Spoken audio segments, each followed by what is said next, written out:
Aminado ang ilan na may mga pangyayaring mahirap ipaliwanag ng siyensya. Partikular na riyan ang nakakakilabot na demonic possession o yung tinatawag pong sanib sa tao. Pero ano nga ba ang mga senyales nito? At ano ang mabisang panangga para maiwasan ito? Yan ang ulat ni Maan Macapagal. Hindi na bago sa ating pandinig ang sanib. Taong 1953 na mailathala hindi lang sa Pilipinas kundi sa buong mundo ang kauna-unahang kaso ng sanib o demonic possession sa bansa. Ito ang kaso ni Clarita Villanueva. Bagaman dumaan sa exorcism at sinasabing bumuti si Clarita matapos nito, isa itong kaganapang umukit sa kasaysayan ng kababalaghan. Isang nakapangihilabot na katotohanan dahil simbahan katolika na ang nagsasabi, lagpas 20 kaso ng sanib o demonic possession ang naitatala kada araw sa Pilipinas. Ito pa lang ang bilang ng mga naidudulog sa simbahan. At 3 sa mga kaso ng sanib ay sa Metro Manila. Ayon kay Father Joseph Siquia, Direktor ng Manila Archdiocese Office of Exorcism at Secretary General ng Philippine Association of Catholic Exorcists, kung dating sarado ang simbahan na pag-usapan ng mga ganitong kaso, ngayon malawakan ng investigasyon at pagpapalaya sa mga taong sinasaniban. There was a time, siguro mga 1970s or even before that, medyo naging very focus masyado tayo sa scientific. No?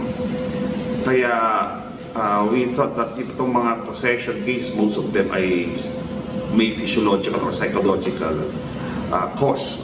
Ayon kay Father Siquia, pinakabata ang 3 taong gulang at nasa 70 years old naman ang pinakamatandang kaso ng mga nasaniban. 75% mga babae. Madaling buksan yung kanilang third eye kasi highly intuitive sila.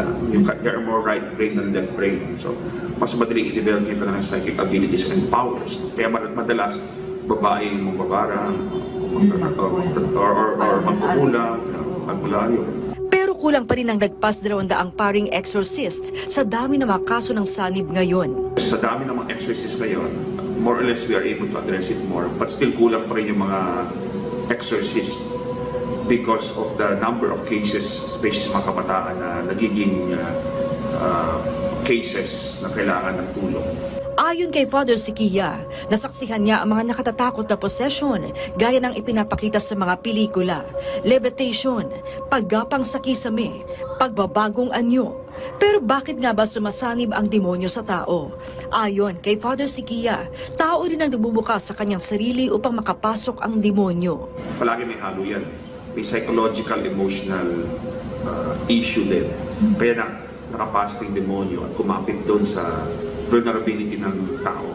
No relation to the Lord, walang grasya ang kaluluwa mo.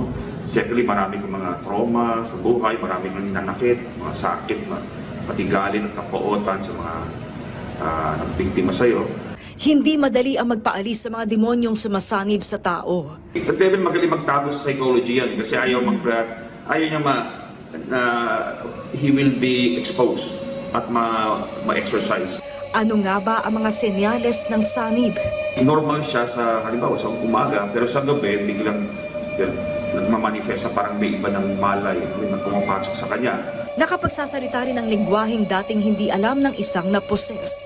I use Latin para di maintindihan ng taong sinasabihan.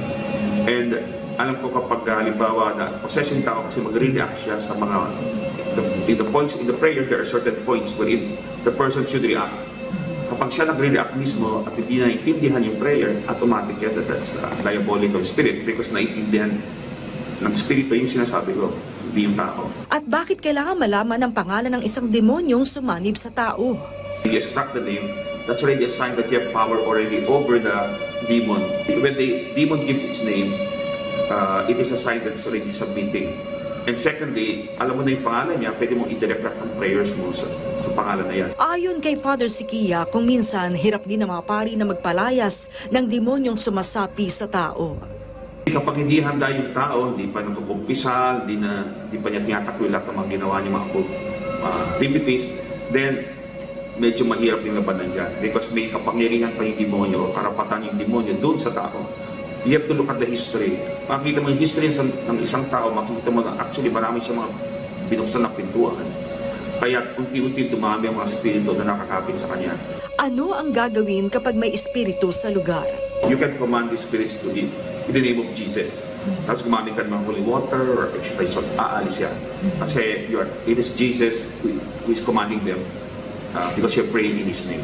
Lagi ring alalahaning kumikilos ang demonyo upang magwagi sa buhay ng tao. Ayon kay Father Siquia, humingi ng tulong hanggat hindi pa huli ang lahat. Paano malalaman kung mabuti ang espiritu? Good spirits, they usually nagpaparandam sila, usually through inspirations. And they protect our bodies. Halimbawa, naglalakad ka tapos may sense ka na kung delikado dito. That's the good angel. I see. Or, nalalo mo yung anak mo, baka may kailangan siya, tumawag siya, tapos yun na nga, meron nga siyang pangangailangan. Yung pala, parang, That's an inspiration. Oh, that's a good angel. Ayon sa simbahan, higit sa lahat, sa panahong ito dapat manaigang tao sa pakikipaglabang espiritual, lalo't nag-aagawa ng kabutihan at kadiliman sa sanlibutan. Maan Makapagal para sa Pambansang TV sa Bagong Pilipinas.